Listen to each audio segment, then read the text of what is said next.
بسم اللہ الرحمن الرحیم۔ نبی کریم صلی اللہ علیہ وسلم نے ارشاد فرمایا،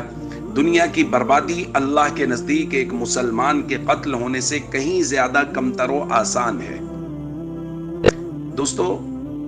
کسی کا قتل کرنا، چاہے وہ مسلمان کا ہو یا کسی پرامن غیر مسلم کا، شریعت کی نظر میں انتہائی ناپسندیدہ عمل ہے۔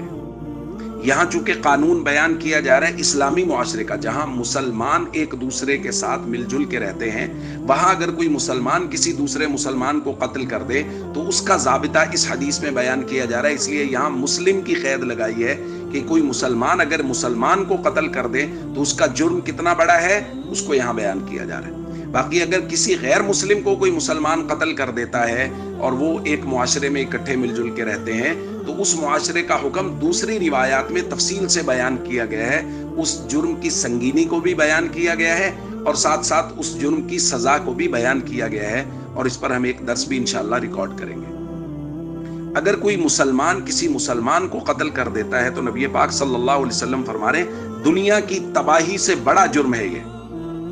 اور قرآن کریم میں گناہوں کی سزا مختلف جگہوں پہ بیان کی گئی ہے، لیکن کسی گناہ کی سزا جہنم میں ہمیشہ رہنا بیان نہیں کی گئی سوائے قتل کے، کہ قرآن کریم میں کہا گیا خالدن فیہا۔ یہ کسی مسلمان کو، من قتل مؤمنا متعمدا فجزاؤہ جہنم، جو شخص کسی مسلمان کو جان بوجھ کے قتل کر دے وہ ہمیشہ جہنم میں رہے گا۔ اور ایک روایت میں بھی نبی کریم صلی اللہ علیہ وسلم یہ فرما رہے ہیں کل ذنب عسى الله ان يغفره الا من مات مشرکا، ہر گناہ اللہ اس کو معاف کر دے گا سوائے مشرک، کوئی آدمی مشرک ہو کے مر گیا وہ گناہ، او من يقتل مؤمنا متعمدا، یا کوئی شخص کسی مسلمان کو جان بوجھ کے قتل کر دے، یہ گناہ اللہ معاف نہیں کرے گا۔ گو کہ علماء اس میں کہتے ہیں کہ اگر کسی مسلمان کو حلال سمجھ کے قتل کرے گا تو پھر اس پر یہ سزا ہے، لیکن بہرحال اس گناہ کی شدت کو قرآن کریم میں ایسے بیان کیا گیا ہے۔ ہمارے معاشرے میں یہ ایک المیہ ہے کہ لوگ چھوٹی چھوٹی بات پہ، کچھ غلط فہمیوں کی بنیاد پہ، اور بعض لوگ خاندانی دشمنیوں کی بنیاد پہ، بعض لوگ چوری چکاری کے دوران ایسے لوگوں کو قتل کر دیتے جیسے کوئی مسئلہ ہی نہیں ہے۔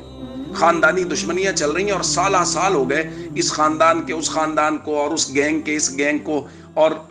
گروہوں کے گروہ ایک دوسرے سے لڑ رہے ہیں، اور مسلمان کو قتل کر رہا ہے، اور اس بات میں ان کو کوئی یہ بات ان کے ذہن میں بھی نہیں آ رہی کہ ہم کتنا بڑا گناہ کر رہے ہیں، بس خاندانی دشمنیوں میں لگے ہوئے ہیں، اسلام کی تو بات ہی کہیں نہیں ہو رہی۔ تو اس لیے یہ جرم اس قدر بڑا ہے کہ دنیا تباہ ہو جائے، اللہ کے نبی صلی اللہ علیہ وسلم فرما رہے ہیں کہ اللہ کو یہ جرم اس سے بھی بڑا معلوم ہوتا ہے۔ تو اس لیے ہم سب کو چاہیے اس پیغام کو عام کریں کہ اگر کسی کے ساتھ کوئی مسئلہ ہے تو اس کو بیٹھ کے حل کیا جا سکتا ہے، اس کو عدالت میں حل کیا جا سکتا ہے، قتل تک نوبت نہیں پہنچنی چاہیے۔